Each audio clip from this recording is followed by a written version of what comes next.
देश का चौकीदार ले आया राफेल और तस्वीरें देखिए जो भव्य है, दिव्य है। मैं आज कह रही हूं कि राफेल आया देश, दुश्मन को है कड़ा संदेश। बेवजह बैर नहीं है, लेकिन दुश्मन की अब खैर नहीं है। विश्व विजेता राफेल से उड़ गए इमरान के होश। राफेल की लैंडिंग से हिल गया ड्रैगन। जो विश्व विजेता राफेल से टकराएगा, मिट्टी में मिल जाएगा। गड़गड़ाता हुआ, दहाड़ता हुआ, गरजता हुआ, दुश्मनों को मुंह चिढ़ाता हुआ राफेल हिंदुस्तान पहुंच गया। ये दिखाता है राफेल मल्टी रोल एयरक्राफ्ट है, जिसे आप सोचिए वो मिसाइल आप दाग सकते हैं। हम मिटियोर की खास तौर पे बात करें तो मिटियोर चीन के पास क्या, अभी किसी भी एशियाई देश के पास नहीं है। और इस वक्त मैं मौजूद हूं एक वर्चुअल राफेल विमान में।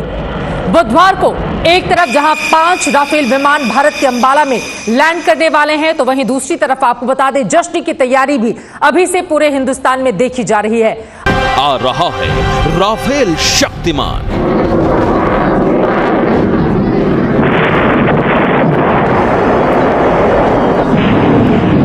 राफेल आया, मुशर्रफ इमरान का मुल्क थर्राया।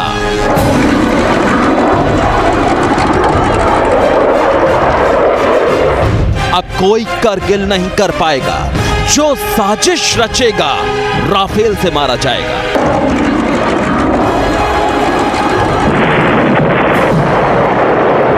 देश का चौकीदार ले आया राफेल और तस्वीरें देखिए जो भव्य है, दिव्य है। मैं आज कह रही हूं कि राफेल आया देश, दुश्मन को है कड़ा संदेश। बेवजह बैर नहीं है, लेकिन दुश्मन। ये बात आज से 2 हफ्ते पुरानी है।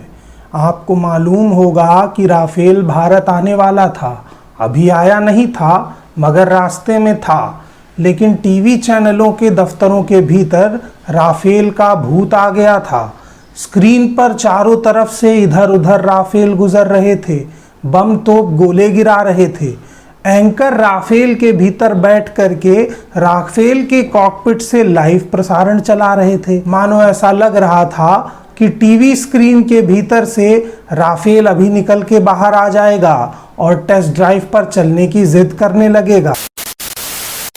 नमस्कार, मेरा नाम राघव है और आप बोलतंत्र देख रहे हैं।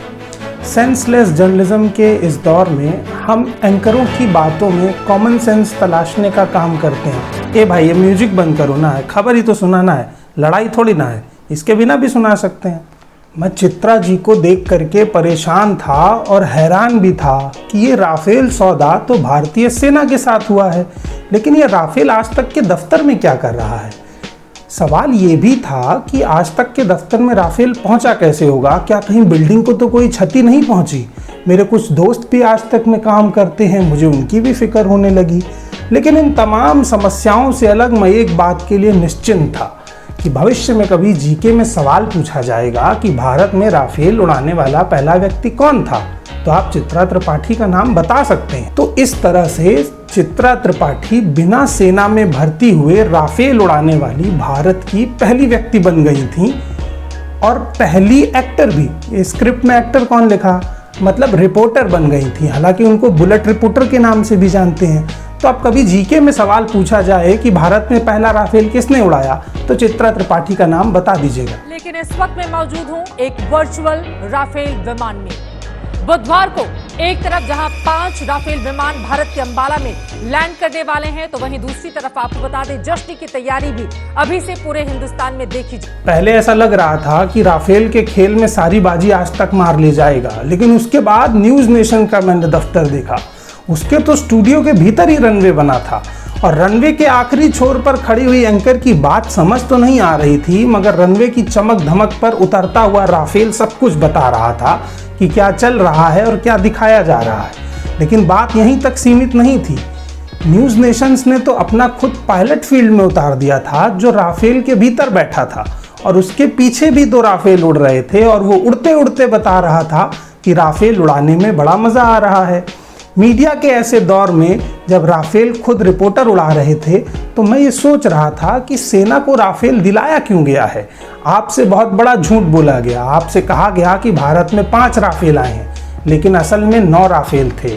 5 जो भारतीय सेना को मिले, 3 जो अपने न्यूज नेशंस के पास हैं और एक तो चित्रा जी के पास अपना पर्सनल राफेल था ही। तो कुल मिला के भारत में आए 9 राफेल, आपको बताए गए 5।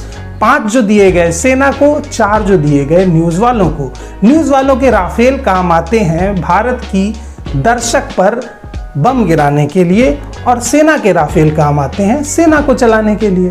इसके बाद खबरें चल रही थीं, चीन डर गया, पाकिस्तान मर गया, मुशर्रफ का मुल्क थर्राया, इसने उसको वहाँ भगाया, सब कुछ तबाह हो गया। लेकिन इन सब खबरों के बीच में आपको ये नहीं बताया गया कि चीन ने बॉर्डर पर अपनी सेना और बढ़ा दी, पाकिस्तान बिल्कुल नहीं डरा। तो 5 राफेल का जो सेलिब्रेशन टीवी की स्क्रीन पर मनाया गया और जो हकीकत को आपसे छुपाया गया, इन तमाम बातों को समझिए। मैं राघव अब राफेल के भीतर मौजूद हूँ और जो बात मैं आपसे राफेल के भीतर बैठ के कह रहा हूँ, ये बिना राफेल के भीतर बैठ के भी की जा सकती थी। लेकिन आपको उन रिपोर्टर्स पर, उन पत्रकारों पर ज़्यादा भरोसा है जो राफेल के भीतर बैठते हैं, इसलिए ये बात मुझे राफेल के भीतर बैठकर करनी पड़ रही है। राफेल के भीतर बैठकर बोली गई हर बात सच नहीं होती है, इस बात को मानिए। राफेल में बैठ करके आपसे जो भी झूठ बोले गए और जो सच्चाई छुपाई गई उसको समझिए। क्या वर्चुअल राफेल के भीतर बैठ के जब टीवी के रिपोर्टर रिपोर्टिंग और एंकरिंग कर रहे थे तो उनके मन में पत्रकारिता का एक भी नैतिक सवाल था? राफेल के भीतर बैठ करके आपको चारों तरफ से बम गोला बारूद तो दिखाए गए, लेकिन 22 लाख कोरोना केस के लिए हम किस तरह से लड़ रहे हैं, हमारी टेस्टिंग कैपेसिटी क्या है, इसके बारे में बात नहीं की गई। जिस समय बिहार से बाढ़ में लगभग 20 लाख लोग प्रभावित हो रहे थे, अपने घरों में ना रह पाने के कारण वो सड़क पर रहने को मजबूर थे, उनको 24 घंटे में एक टाइम खाना मिल रहा था। ऐसे में जब नीतीश सरकार से सवाल करना चाहिए था, तब मेरी तरीके तमाम रिपोर्टर राफेल के भीतर बैठे थे। मैं जो बात आपसे राफेल के भीतर बैठकर कर रहा हूं, अगर राफेल के बाहर खड़े होकर के करता तो शायद आप इस बात को उतना वजनदार नहीं मानते, क्योंकि भारत के दर्शक ने अब अपना मूड कुछ ऐसा ही बना लिया है कि उसे वो रिपोर्टर्स और वो रिपोर्ट्स ज़्यादा पसंद आती हैं जिनमें टैंक, लड़ाकू विमान और गोलियां चल रही होती हैं। एक आखिरी बात जो मुझे आपसे करनी है वो भी इसी राफेल में बैठकर करूँगा कि पत्रकारिता के गिरते हुए इस दौर में आप ये बात ध्यान रखिए कि खबर क्या है और एनिमेशन क्या है। जब टीवी चैनल के रिपोर्टर हवाई जहाज और लड़ाकू विमान में बैठकर खबर सुनाने लगे तो आप समझ जाइएगा ये खबर नहीं सुनाई जा रही है, हमला किया जा रहा है। हमला आपकी सोच पर और आपकी नागरिकता पर और आपके खबर देखने के अंदाज पर। बोलतंत्र को सब्सक्राइब कीजिए क्योंकि मैं राफेल के भीतर बैठा हूं, बेल आइकन दबाइए क्योंकि मैं राफेल के भीतर बैठा हूं। अगर आप ऐसा नहीं करेंगे तो मैं स्क्रीन से बाहर राफेल लेकर के आ जाऊंगा और आप पर हमला भी कर सकता हूं।